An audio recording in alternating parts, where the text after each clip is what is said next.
I now give the floor to the President of Bolivia. Thank you. I'll play the best part first. President of the United States of America, my brother Antonio Guterres, Secretary General of the United Nations, fellow presidents, brothers and sisters of the Security Council. I would like to say to you frankly and openly here, in no way is the United States interested in upholding democracy. If such were the case, it would not have financed coups d'etat and supported dictators. It would not have threatened with military intervention democratically elected governments, as it has done with Venezuela.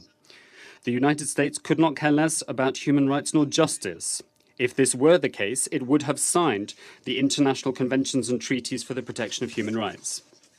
It would not have threatened the investigation mechanisms of the International Criminal Court, nor would it promote the use of torture, nor would it have walked away from the Human Rights Council, and nor would it have separated migrant children from their families, nor put them in cages. The United States is not interested in multilateralism. If it were interested in multilateralism, it would not have withdrawn from the Paris Agreement or given the cold shoulder to the Global Compact on migration. It would not have launched unilateral attacks, nor have taken decisions such as illegally declaring Jerusalem to be the capital of Israel. This contempt for multilateralism is motivated by the thirst of the United States for geopolitical control and for the seizing of natural resources. Here's another good part. Brothers and sisters, we are convinced that it is crucial to have a discussion not just on the effects, but above all on the reasons of the assaults on international peace, security and justice that we are seeing. Let us take the example of Iran, a country which has been referred to this morning. In 1953, the United States financed, planned, and implemented a coup d'etat against a democratically elected government, which, in exercise of its legitimate sovereignty, nationalized its oil production, wresting it from the hands of an Anglo-US company. After that, for many decades, the United States supported an authoritarian government which allowed the profits from oil production to line the pockets of transnational companies. This situation endured until the revolution of 1979. And now that Iran has retaken control of its own resources, it is once again the victim of a US siege. Bolivia categorically condemns the unilateral actions imposed by the government of the United States of America against Iran.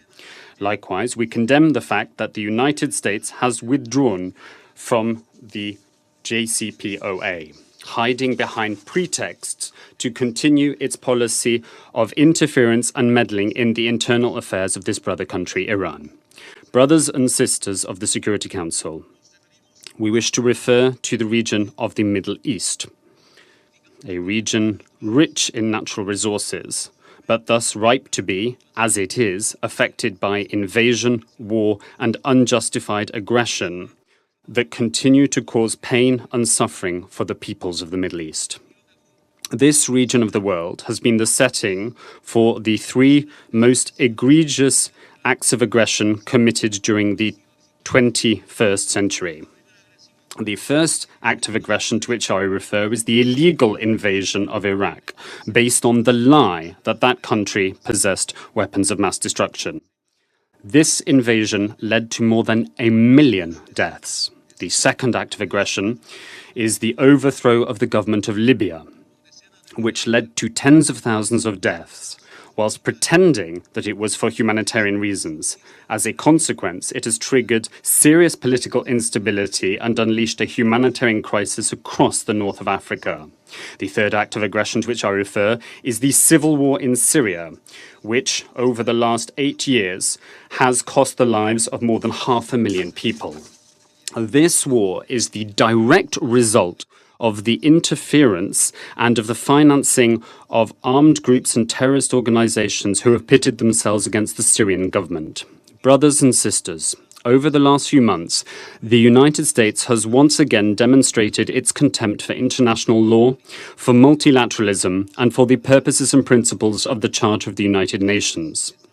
Each time that the United States invades nations, launches missiles, or finances regime change, it does so behind a propaganda campaign which incessantly repeats the message that it is acting in the cause of justice, freedom, and democracy, in the cause of human rights or for humanitarian reasons. Brothers and sisters, in light of the aforementioned situations, I would like to hail those countries, France, Germany, the United Kingdom, China, and Russia, who have held firm in defense of the nuclear agreement signed with Iran. We praise also those countries who have not abandoned the Paris Agreement, those countries that defend the principles of sovereign equality of states, those countries that uphold the principle of non-interference in domestic affairs, those countries that respect international law and respect those commitments freely entered into, and who defend multilateralism. Our congratulations to those countries. The responsibility of our generation is to hand over a fairer and more secure world to the following generation. We will only achieve this dream if we work together to consolidate a multipolar world, a world with common rules that are respected by and defended from all the threats ranged against the United Nations. Thank you very much. Thank you, Mr. President.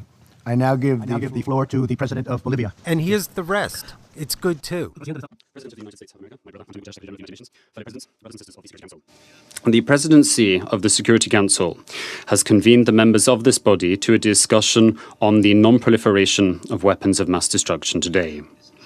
Bolivia hails from a region which has been duly declared nuclear weapon-free for more than half a century now. For this reason, I think I am in a position to recall Article number 1 of the Treaty Prohibiting the Use of Nuclear Weapons, which states that each state party commits to never and under no circumstances developing, testing, producing, manufacturing, acquiring in any other way, possessing or stockpiling nuclear weapons or other nuclear devices. I call upon all states around this table to sign up to ratify, and to immediately implement this provision, and indeed all the provisions of said treaty. This is the best way of avoiding the catastrophic possibility of the use of weapons of this nature. This is a moral imperative and a duty that we owe to future generations. Brothers and sisters of the world, the member states of the United Nations are obliged to comply with the core purposes and principles of the Charter of 1945. Above all, we are obliged to abide by the principle of resolving international disputes through the use of peaceful settlement mechanisms. None of these mechanisms presupposes the use of weapons of any kind, quite the contrary. This is a call for negotiation, diplomacy, dialogue, and legal settlement, and these are the principles that should guide the actions of countries whenever faced with a disagreement or dispute.